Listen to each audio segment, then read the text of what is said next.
Right, this is a new channel I'm starting. For those that don't know, a few months ago, had my medical and doctors weren't happy with me. My blood sugar's getting really high. I'm not diabetic, but I've been put on pre-diabetes because if I don't do something, I will end up being diabetic. So I'm on a pre-diabetes diabetes avoidance program, and one of the big things is changing your diet, the things that we can't have, and controlling stuff.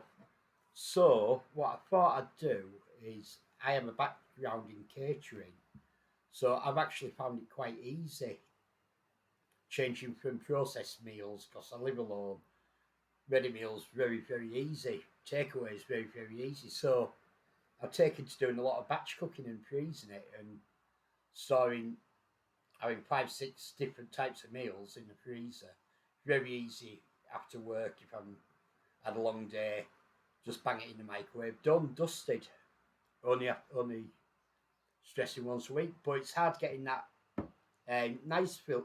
One of the biggest problems is with diets, any diet, is the portion sizes. If you use to large portions, cutting down small portions, that can be a big barrier to people.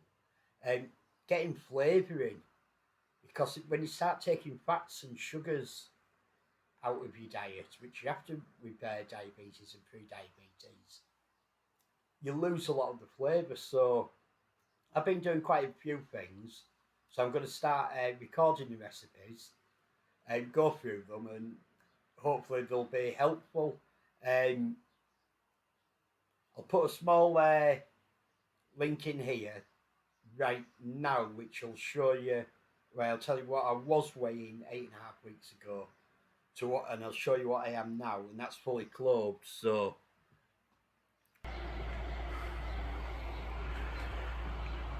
right, for disclosure, when I started on my diabetes course 8.5 weeks ago, I was 104 kilos, and now I'm 97.4. So that's 6.6 kilos, and I am fully clothed and got my shoes on because that's how they weigh me at the course.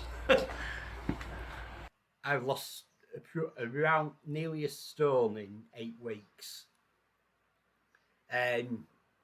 So for this first episode, we're going to do the Beef Cassoulet. I'll talk about all the ingredients as we go along. We'll do a calorie count, how many portions we get, what weights per portion. And I'm used to big portions, so I still want big portions, but it's watching them calories and all it, and reducing your fats, your sugars, and your carbs.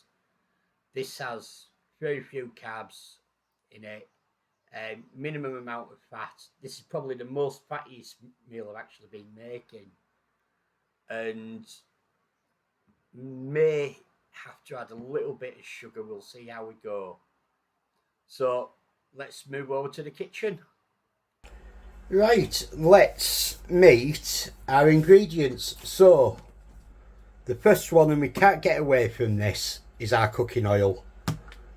I'll give you the calories for all these in how many calories per 100 grams on all these things.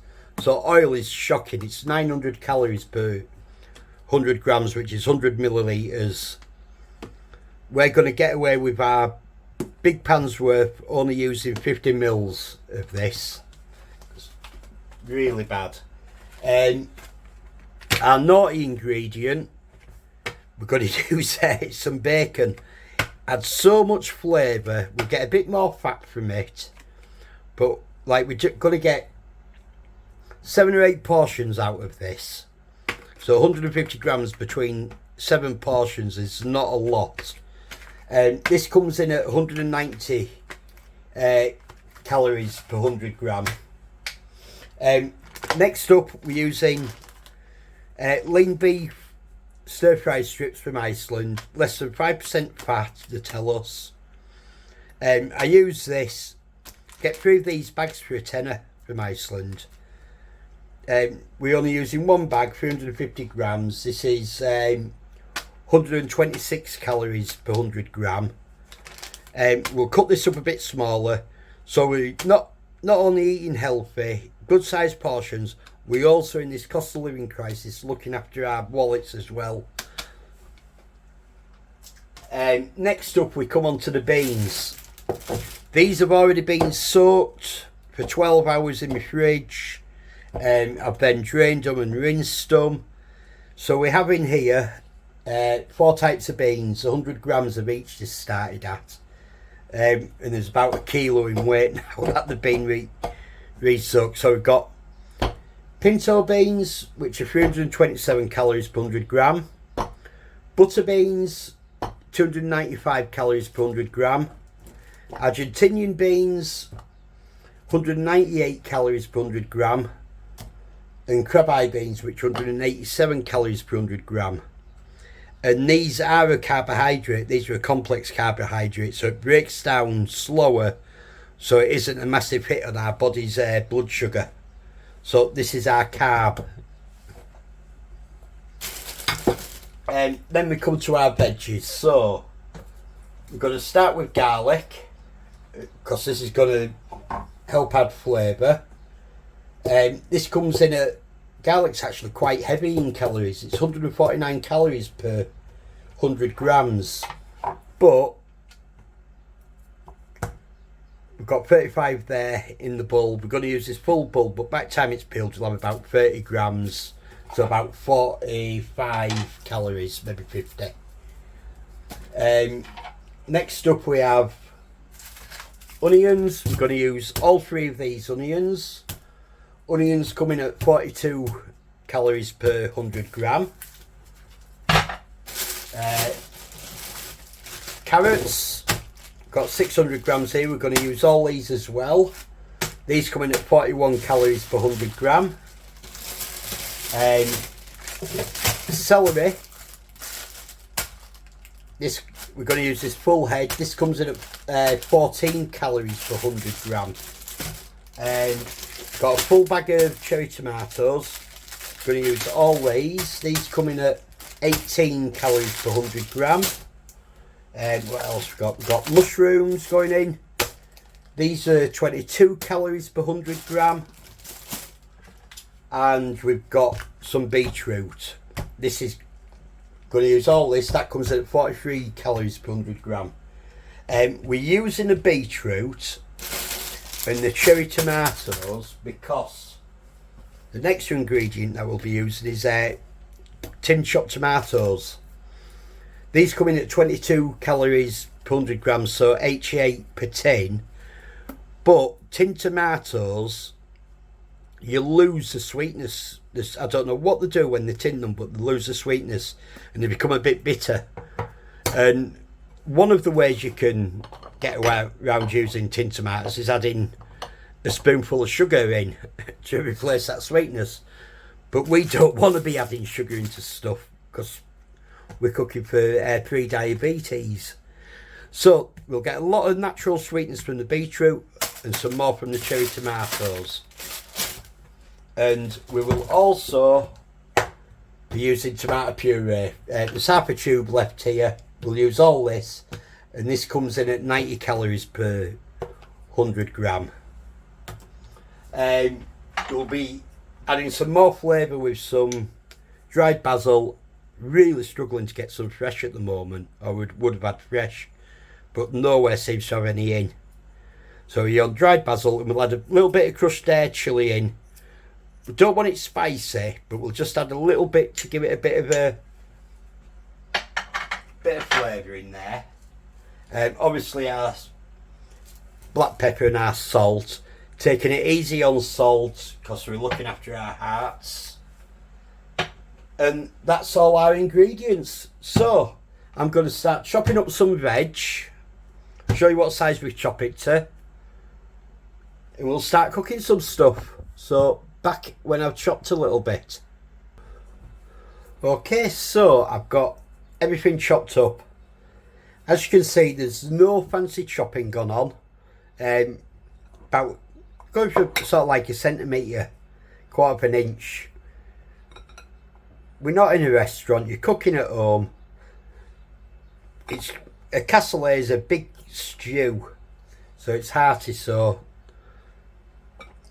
our meat we've chopped down. This is all the meat I'm using for 7 or 8 portions. And vegetarians, I'm not vegetarian, but I've cut down on my meat content with this diet. Just take the meat out, you'll still get plenty of flavour from this if you're vegetarian. In fact, I'm quite sure actually this without the meat would be suitable for vegans. I think tomato puree is vegan, and I can't think of anything else, so we're not far off. If you took these 2 ingredients out, which I like the meat, and I do add some flavour, but vegetarians, vegans will happy to take this out completely, and you'll still have a really tasty meal. So I'll get the camera moved over above me stove, and we'll start adding stuff. Oh, by the way, I've weighed out my cooking oil, that is 45 millilitres, so there's 450 calories there. This is why we try to keep oil down to a minimum. So 2 minutes, I'll move the camera over above the pot and we'll start throwing some ingredients in the pan. Okay, here we go. I always use a wooden spoon, don't want to scratch my pan. So, going to start with our cooking oil. Remember, 45 millilitres. And that just covers the bottom of the pan. So you can see how little oil I'm actually using and how easy it is to add a lot more than that. This pan is already preheated. I cook on electric, so this is number 4, but that means nothing. It's sort of a medium heat. So we're going to start with our smoked bacon. And just let that carry on getting up to a bit of heat, and we'll get that sizzling. Once we start to sizzle, I'll come back and we'll carry on. Right, we've got this starting to sizzle. I'm going to leave this going like this for a few minutes till it starts to get some colour. We don't want to start like properly cooking it because we've got a lot of other stuff to go in, but just getting a bit of colour in. So we'll be back in a few minutes. Right, so once we get to this stage where it's nicely sizzling, we can see a bit of colour, but not too much. Some of the fat's rendering out.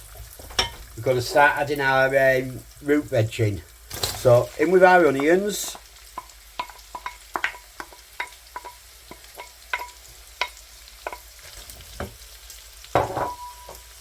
In with our carrots. And in with our celery.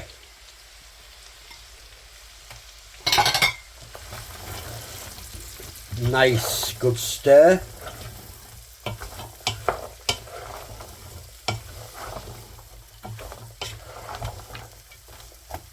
Oops. Draw things out of the pan.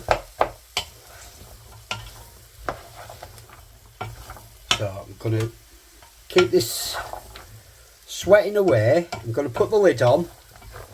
We're going to leave this for a good, this will take probably 5 or 10 minutes to get these onions. We want these onions to be softened up. So I'll come back in about 5 or 10 minutes. Right, so we've got this sweating down nicely now. This sweating down is helping release the sugars from the onions, which will help with the sweetness as well. We're not creating sugar, the sugar is already there, we're just making it so that we can taste it, if that makes sense. So, that's nice and soft now, as you can see. breaking apart as I push with the spoon. That's been a good 10 minutes I've had that, just sweating down. So next thing, want to add some of our flavours. So we've got our bulb of garlic going in, being chopped up. I really need to get myself a garlic press. I haven't wanted to use the technique where you mince it on the border with salt, because again we're watching our salt levels as well. So basil next. I like basil, so I'm going to be quite heavy on that.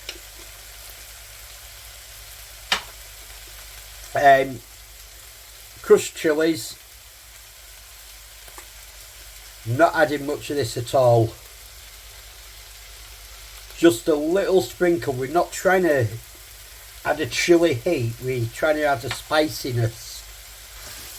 So that a good stir through.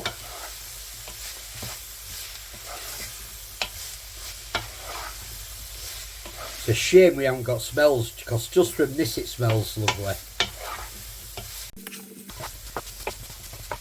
So next in goes our beef. Hands a good wash after before I do anything else.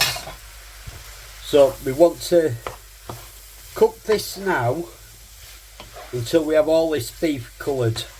We deliberately, I know normally with a stew you'd flour your beef and you'd cook it off separately. We're not adding flour because it's carbs. So we're just going to colour it in this pan. You can see that doesn't take long at all, because we've got it nice and hot.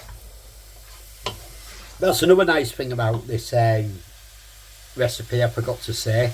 This is one pot. And I know I've used lots of dishes as I've gone along this time for all the ingredients. Normally I'd just chop it from my board straight into the pan. I won't be messing about with loads of dishes, but I did it that way just so I could show you it all.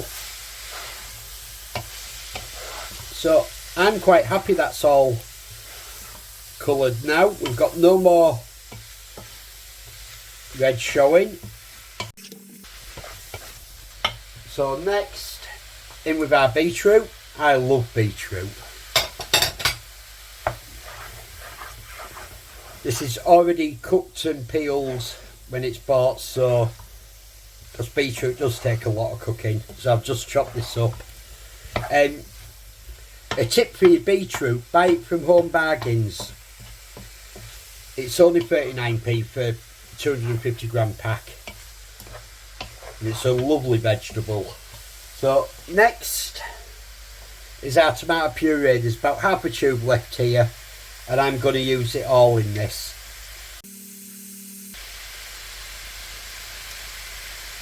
There we go.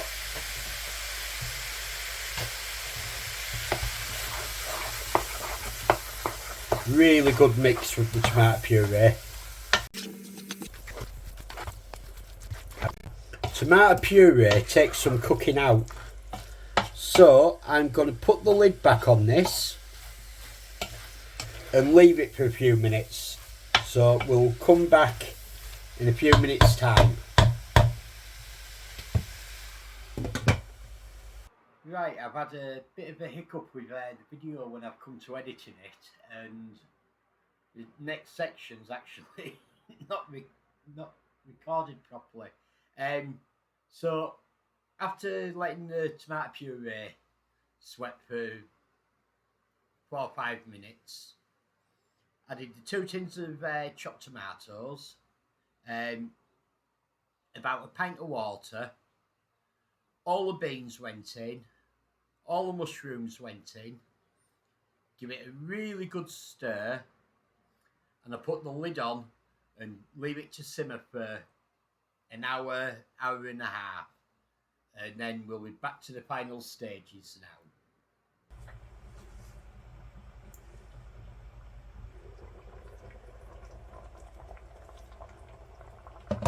Right, so this has been simmering for a good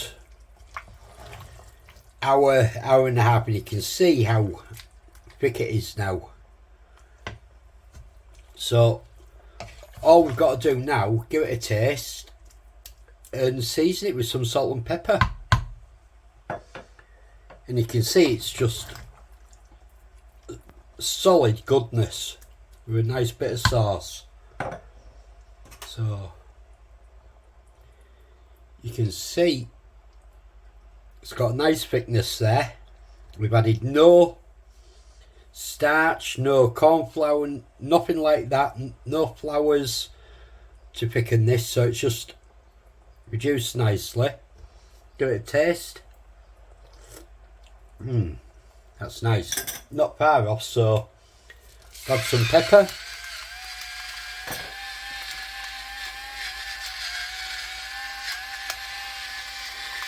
I like the pepper, so I'll have to have quite a bit of pepper, but you season it to your taste. And then a bit of salt, not going crazy on the salt.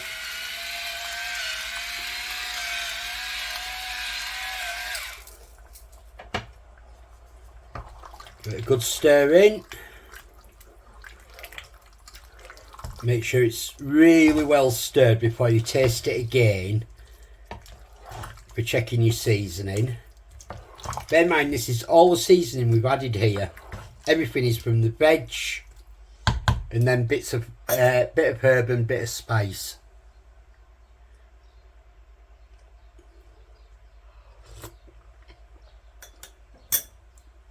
Lovely. That's all it needs. So now all we need to do is portion this up. Right, we nearly forgot one of our ingredients, our cherry tomatoes. These have been cut in half down the cross midsection. Just get them in last minute because we don't want to cook these too much. We don't want to lose them. Just give them a really good stir round. The heat that is still in here will be enough for these. Just make sure they're well mixed in.